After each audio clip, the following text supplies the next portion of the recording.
Olá, alunos! Na aula de hoje, nós vamos continuar falando sobre o livro Depois daquela Viagem, dessa vez dos capítulos 10 e 11, porque o 10 é muito curtinho, então eu juntei os dois. E no episódio anterior, nós tínhamos visto que a Valéria tinha voltado ao médico e tinha confessado que estava bem mal, assim, que ela tinha inclusive desmaiado, e ele fala que ela precisa encontrar um especialista. E ela volta para casa muito triste, ela até sai do emprego, ela fica se perguntando o que deve fazer, e nós vamos continuar a partir daí. Então, o capítulo 10 começa com ela acordando e decidindo ligar para a tia. E a tia concorda com o médico de que ela devia buscar um especialista e não tomar nenhuma decisão por conta própria. E aí, na sequência, ela resolve escrever uma carta ao pai, porque ela considera que falar com ele pelo telefone não daria certo, ele começaria a gritar, entraria em desespero, não ouviria, então é mais fácil enviar uma carta. E aí, ao pensar no pai, escrever essa carta, ela começa a lembrar da infância. Então, o restante desse capítulo é todo sobre a infância dela. E aí, essa lembrança da infância traz uma escrita em itálico, né, essa letra deitadinha, e uma linguagem mais infantil, do ponto de vista da Valéria criancinha, quando a irmã ainda era um bebê e as coisas que ela fazia em casa, os pais ainda não estavam separados. Então, nós acompanhamos um pouquinho da vida dela quando era criança. E entre essas recordações tem uma recordação dos livros e como ela pensava que os livros na estante, à noite, os personagens sairiam deles e um conversaria com o outro e entrariam nos outros livros e como os livros gostavam de ser lidos. Então é uma imaginação muito rica, né, da Valéria criança. Não é à toa que ela continua tendo essa imaginação muito fértil quando cresce, né? E outra coisa interessante é que nessas recordações dela tem vários problemas, né? O problema de ela colocar a mão onde não devia e a mãe falar que ela precisava lavar correndo, senão que ela não podia pôr na boca, e aí ela põe, mas lava correndo depois, e a irmãzinha que faz xixi nela, e ela se corta e o pai rapidamente dá um jeito ali de fazer parar de sangrar. Então, vários problemas que eram resolvidos de forma muito mais fácil do que a vida adulta, né? E aí, transformando isso em parágrafo, a Valéria liga para a tia, que também morava nos Estados Unidos, que a aconselha a procurar um especialista ao invés de tomar uma decisão sozinha. Na sequência, ela escreve uma carta ao pai dela explicando a situação. Acha que é mais fácil falar por carta do que por telefone. Começa a lembrar da infância e de quando os pais ainda eram casados. A escrita assume um tom infantil. Vemos a visão da criança Valéria sobre os eventos da sua infância, a relação entre as pessoas da família e como era fácil resolver os problemas. E basicamente o capítulo 10 acaba aqui. Então vamos ao capítulo 11. Aqui tem o resumo, né? E o capítulo 11. Começa com ela mostrando uma falta de concentração para aprender, né? Ela vai para a aula, mas ela fica olhando para o texto, chega até a metade e não entendeu nada, e ela fica se perguntando: para que eu vou estudar? Quanto mais estudo, mais eu percebo que eu não sei nada, e vai se sentindo desmotivada. E toda a rotina dela perde sentido, né? E aí ela começa a pensar na vida dela e o sentido, qual seria o sentido da vida. Até que um dia, numa das aulas, o professor entrega um texto que é bastante interessante porque ele traz a história de um menino que tinha dificuldade de aprendizagem e todos os professores simplesmente deixavam para lá, menos uma professora que fez uma coisa diferente com ele, deu a ele confiança e aí conseguiu ensinar. Então, e inclusive esse menino virou o autor daquele texto.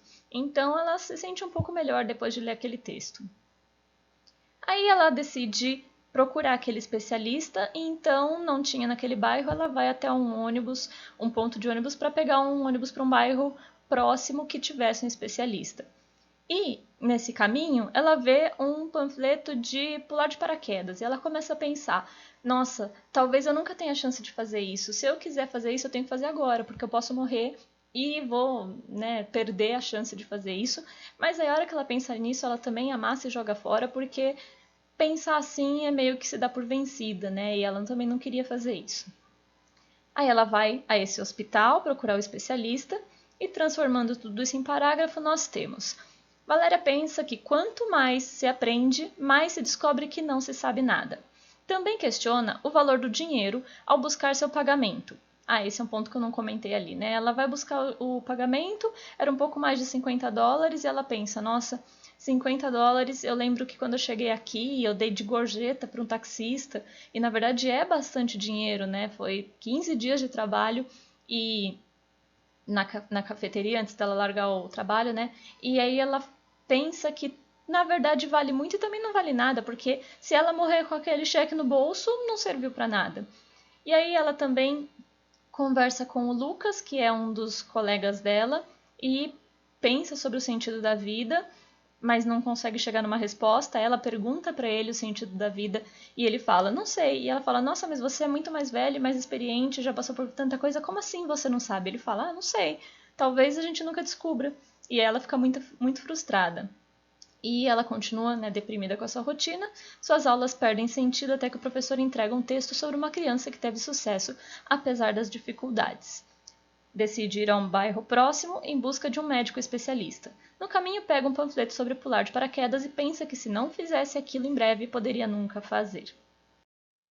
Aí, na sequência, ela chega ao hospital e conta o histórico médico à doutora, né? Ela já chega abrindo o jogo, sem querer julgamento, né? Só fala. E a doutora fala, então você devia estar tomando medicamento, né? Porque esse medicamento vai ajudar a retardar a sua doença, evitar que ela avance tão rápido. E a Valéria começa de novo a se perguntar, mas para que eu vou querer ficar retardando? Se não é cura, não serve para nada. Mas aí a médica e aí a Valéria também fala, né, que ela não queria tomar esse remédio porque isso podia ter algum efeito colateral que impedisse ela de terminar o curso dela. Faltava menos de 2 meses para terminar, né? Ela não queria parar faltando tão pouco. Mas ela aceita checar o problema nos rins que tinha aparecido no exame. Então a médica recomenda que ela faça um exame de urina e que ela faça um exame de ultrassom para ver como é que estavam essas questões. Aí ela encontra o Lucas, que a leva para meditar, para as montanhas, e ele fala: feche os olhos, sente o lugar, agora abra os olhos e olhe para tudo ao seu redor, olha para o rio, olha para a grama, olha até para as coisas que você não está vendo. Imagina os peixes lá no rio, imagina os insetos, perceba quanta vida tem à sua volta. E ao fazer isso, ela também se sente viva, né? Ela sente que tem muita vida ao redor e ela se sente um pouco melhor depois disso. Então, transformando isso em parágrafo, a Valéria detalha todo o histórico médico e a doutora diz que ela deveria estar tomando medicamentos para retardar a doença, com a finalidade de que nesse período outros medicamentos melhores surgissem. Valéria não deseja tomar os remédios pelo preço e por faltar pouco para terminar o curso. Então aceita pelo menos checar os rins que não estão bem, não pareciam bem, pelo menos pelos exames, né? Em outro dia, seu amigo Lucas a leva para o deserto para meditar. Diz que ela deveria olhar para todos os seres vivos e perceber toda a vida que a cerca. Ela sente-se viva também. Aí, na sequência, ela faz o exame solicitado e no caminho, né, andando pela rua, ela encontra uma conhecida cega e ela ajuda. E essa menina inicialmente não queria ajuda, né? Porque é uma pessoa independente e tudo mais. Mas a Valéria insiste um pouco e ela acaba aceitando. E ela depois pensa, né? Nossa, essa menina passa por tanta coisa e passa por todas essas coisas cega, né? Então ela terminou a faculdade, ela tá morando sozinha em um país que não é o dela e às vezes até recusa ajuda. Ela faz tudo isso com muito mais dificuldade do que as outras pessoas e ainda assim não para reclamar. Então, que forte que ela é, né? E aí depois o Lucas chama ela para meditar outra vez e nessa meditação ele faz uma pergunta religiosa para ela, né? Se ela acredita em Deus. Aí eles discutem um pouco sobre isso, discutem um pouco sobre o que acontece depois da morte, mas também sem nenhuma resposta, né? Porque esse é o tipo de assunto que você tem mais perguntas do que respostas. Aí, a hora que ela tá descendo a montanha, ela acaba se machucando e sangra um pouco, e a hora que ele vai ajudar, ela entra em pânico, porque estava sangrando e o AIDS é transmitida pelo sangue. Então ela grita com ele fica até chateado, porque ele não entende por que ela grita, e aí depois ela pensa, nossa, mas eu também não precisava fazer isso, né? Porque só ia ser um problema se tivesse um machucado na mão dele e ele colocasse a mão machucada no meu sangue, porque aí o sangue conseguiria entrar na pele dele e tudo mais, mas não tinha nada, então não ia nem ser um problema, mas eu acabei ferindo os sentimentos dele porque eu fui muito vaga e não expliquei por que eu estava tão nervosa. Aí ela volta ao hospital, não tem nada de errado nos exames dela, nem no ultrassom, nem no de urina, mas a médica ainda fala que ela deveria estar fazendo o acompanhamento.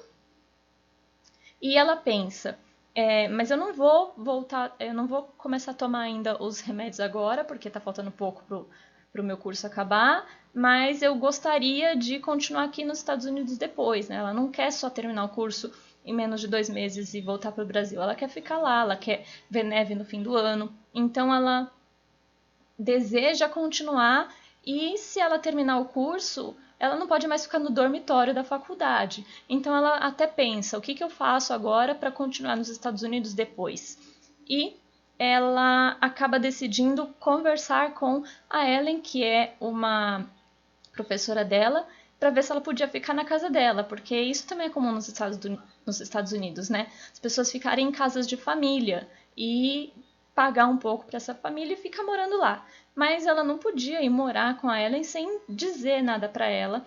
E aí ela conversa com a Ellen e a Ellen aceita de boa e até fala, ó, você devia conversar com o Lucas também. Ele é seu melhor amigo, né? Ele devia saber. E aí ela conversa com o Lucas também, ele fica triste, mas apoia ela. Então agora transformando isso em parágrafo.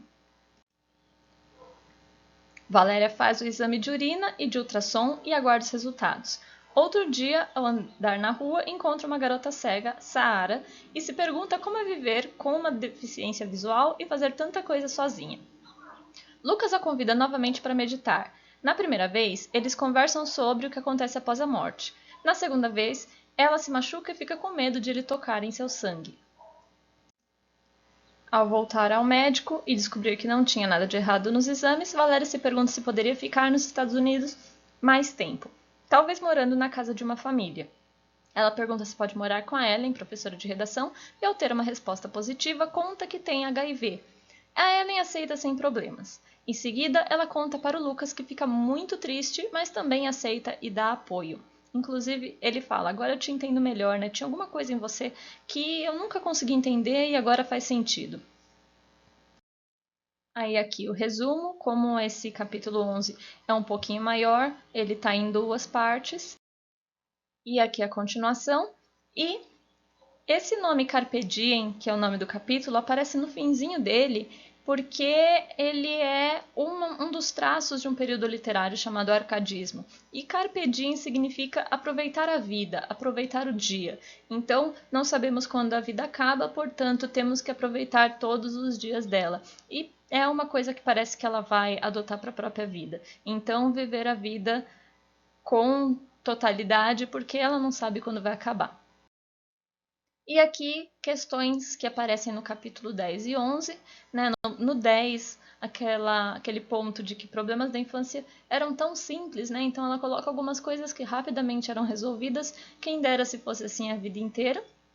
E aí no 11 tem essa observação de que as pessoas cegas vivem toda a vida fazendo tudo que os outros fazem e sem reclamar, né? Ela inclusive pensa, nossa, para mim comprar roupas é uma coisa muito simples. Eu passo numa loja, vejo algo que eu gostei, entro, experimento, realmente gostei, eu compro. Para uma pessoa cega é muito mais complicado fazer isso, mas elas não reclamam, né? Então a vida é assim.